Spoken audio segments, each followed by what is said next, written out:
A couple of years ago, a man walks into a sandwich shop in Delray Beach, Florida, and orders a meatball sandwich. So the owner starts to fix the meatball sandwich when all of a sudden the customer pulls out a gun and he says, "This is a stick-up, give me all the cash in the register." The owner of the shop puts down the meatball sandwich, looks at the gunman and says, "Listen, pal, we've had a really bad month." He says, "Business has been terrible. Would you do me a favor? Will you settle for $10 in the meatball sandwich?" Now, again, I'm not making this up. It was in the paper. He says, would you settle for $10 in the meatball sandwich? So the gunman says, "Are you out of your mind?" He says, "I got a gun here." He says, "I'm not settling for $10 in the meatball sandwich." He says, "I'm not settling for anything less than $20 in the meatball sandwich." So the owner says, "You got a deal." He gives him the $20. He gives him the meatball sandwich. And you know what it said in the newspaper? It said, "And the robber left satisfied." The point of the story, the reason I love to start off with this story is it takes courage. In our culture, it takes courage to negotiate. And my feeling is that if this fellow could negotiate a robbery, think of what the possibilities are for the rest of us.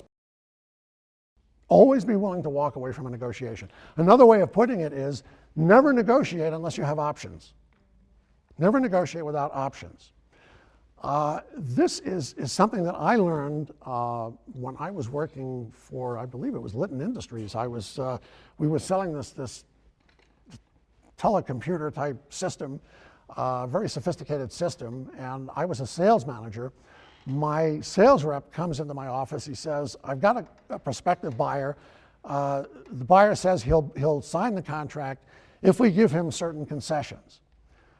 I went to the general manager of my company. I had to get special permission to give those concessions. I then went with my sales rep. We went into the buyer's office and we said, "Okay, you've asked us for these concessions and here we're giving them to you. So now would you please sign the contract?" Well, the customer says, "Just a minute," he says. "Before I sign the contract, I want this and I want that and I want..." Well, wait a minute, you never said anything about that. Here I had gone out on a limb for this guy. And now he was shafting me. Now I was going to look bad. I mean, first of all, I was going to look bad, to my boss. My credibility would be shot, and who knows what else he was going to ask for. So you know what I did? I didn't say a word. I had a bunch of stuff laid out on the table there. I had a calculator and papers and the contract. I started picking everything up and put it in my briefcase, and I got up and started to walk out. And the customer looks at me. He says, "Ed, what are you doing?" I said, "What does it look like I'm doing? I'm walking out." He says, "What do you mean you're walking out?" I said, "You lied to us, and I don't want to do business with you." And he's looking at me in shock. No one had ever done this to him before, I'm sure. My poor sales rep is looking at me like, there goes my commission. And I leave. I walk out. Well, we're in one of these big New York City high-rise office buildings. I get to the elevator, and guess who comes charging down the hallway? The customer. He says, "Wait, Ed, wait, I'll sign the contract. I'll sign. So we go back into his office. He signs the contract. It takes us about an hour to get everything signed and copies made. And once it's all done, he says to me, "Ed, now that we've consummated the agreement," he said, "let me ask you something. If I hadn't followed you all the way out to the elevator, would you have come back?" And I looked at him with a little twinkle in my eye and I said, "You'll never know." And the fact is, I didn't even know the answer to that question myself until I thought about it. And I realized I had stumbled upon something very, very important, which is that you have to be willing to walk out. Now, mind you, I'm saying be willing to walk out. I'm not saying that you should walk out. Because what happens is, in so many negotiations, we are desperate. You're desperate. You need a car to get to work. You have to buy a car. You need a job. You have to accept. We feel that we have to make the deal. As soon as you do that, the other side is going to know that. They are going to sense it. They can feel it just the way an animal can feel that another animal is afraid. But when you say to yourself, "Hey, if I can't get the deal that I want, I'm going to take off. I'm going to walk out of here." You don't have to say a word. They get it. They understand. And they know that they're going to have to work harder in order to make the deal. As I get older and I learn more about negotiation, I am convinced more and more that this is the whole crux of the baby right there, is your willingness to walk away.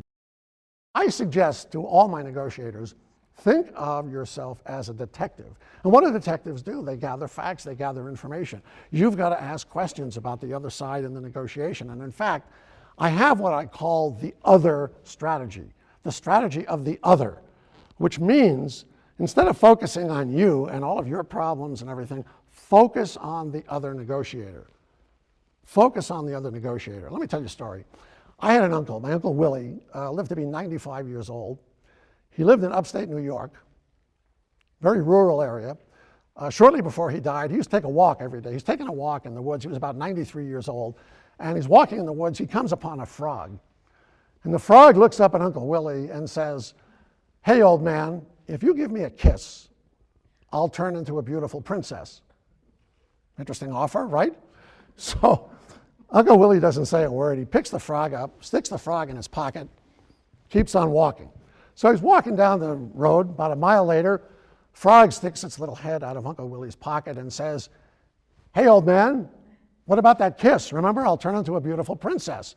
And Uncle Willie says, I've been thinking about that, and frankly, at my age, I'd rather have a talking frog.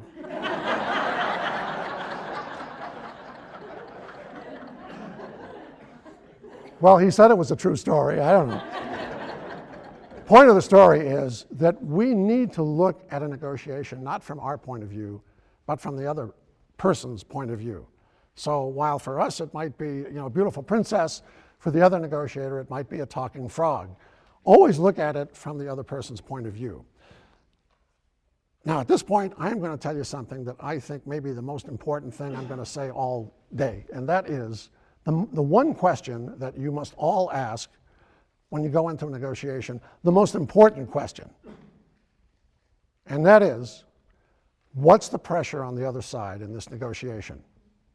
We tend to focus on our pressure. Oh, I can't, I have no power in this. I'm desperate to make a deal. They have all the power. Forget that. Just forget it. Say to yourself, what's the pressure on the other side in the negotiation? Why do they have to make the deal? Not why do I have to make the deal? Why do they have to make the deal? That's the key. And as you're doing that, you're going to start thinking about the other side, and you're going to say to yourself, how is the other side looking at this negotiation? What's their point of view?